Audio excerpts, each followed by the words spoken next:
Last session में हमने discuss किया था 3 hours of credit to test economic feasibility of the proposed investment. Now आज हम डिस्कस करेंगे 5 C's ऑफ क्रेडिट। ये भी एक मेथड है इकोनॉमिक फिजिबिलिटी को बताने का किसी भी इन्वेस्टमेंट के लिए। तो इसमें 5 C's में आते हैं। सबसे पहले आता है कैरेक्टर।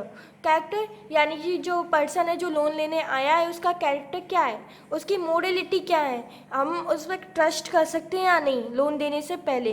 तो ये चेक करना बहुत ज़रूरी होता है किसी भी लोन ट्रांजैक्शन के लिए। एक जो ट्रस्ट है ये एलिमेंट बहुत इंपॉर्टेंट रोल प्ले करता है किसी भी क्रेडिट के ट्रांजैक्शन होने के लिए। सो ना ट्रस्ट के अंदर क्या आता है, the basis for any credit transaction is trust even though the bank insists upon security while lending a loan. An element of trust by the bank will play a major role.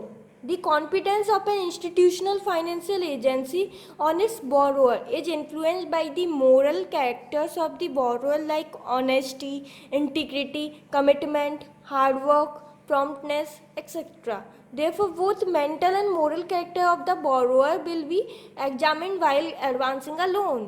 ठीक है, जब भी कोई bank का advance करेगा loan को तो उसको बोरोअर की मेंटल एंड मोरल कैरेक्टर को टेस्ट करना जरूरी होता है। Generally people with good moral and mental and moral characters will have good credit character और एज वेल। यानी कि ऐसे पीपल जिनका मेंटल और मोरल कैरेक्टर अच्छा है तो उनका क्रेडिट कैरेक्टर भी अच्छा ही होगा। Now the second test of credit analysis is capacity. Capacity क्या होता है, it means capacity of an individual borrower to repay the loan when they fall due. जब डेट निकल जाती है किसी भी लोन रीपे करने की तो इंडिविजुअल बोरोअर की क्या कैपेसिटी है लोन को रीपे करने के लिए, तो उसको हम बोलते हैं capacity. It largely depends upon the income obtain from the farm. ये किस पर डिपेंड करती है कैपेसिटी, ये लार्जली डिपेंड करती है इनकम, कितनी इनकम ऑब्टेन हो रही है फ्रॉम द फार्म से, इसलिए capacity is the function of income. फिर नेक्स्ट टेस्ट आता है condition. It refers to the condition needed for obtaining loan from financial institution, that is procedure to be followed by advancing a loan. ये क्या होता है condition, ये क्या होता है कि क्या क्या कंडीशन नीडेड है एक लोन लेने के लिए किसी फाइनेंशियल इंस्टीट्यूशन में, उनका क्या प्रोसीजर है, कौन सी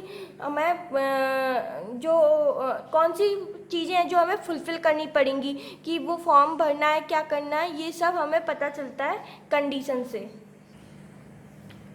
तो फिर नेक्स्ट सी आता है कैपिटल।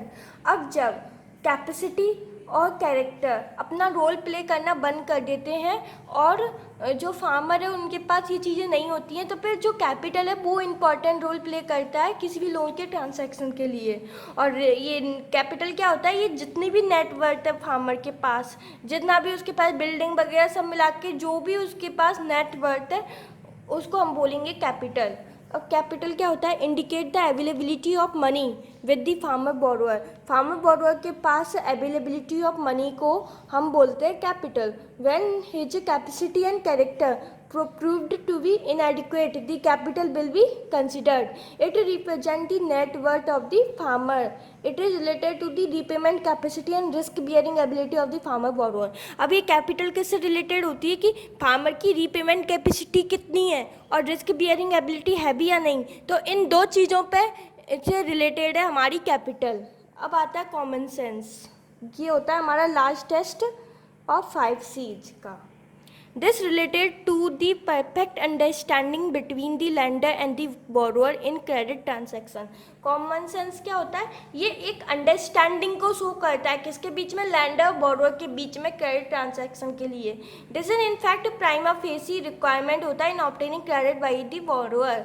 यानी कि ये कॉमन सेंस का मतलब क्या हुआ कि उनके बीच में अंडरस्टैंडिंग है या नहीं, तो फिर यही है जो कि प्राइमा फेसी का काम करता है बोरोअर के लिए कि वो क्रेडिट ले पाए किसी भी लैंडिंग इंस्टीट्यूशन के लिए से। तो फिर ये हो गया हमारे 5 C's of credit. Next session में हम डिस्कस करेंगे 7 P's ऑफ क्रेडिट।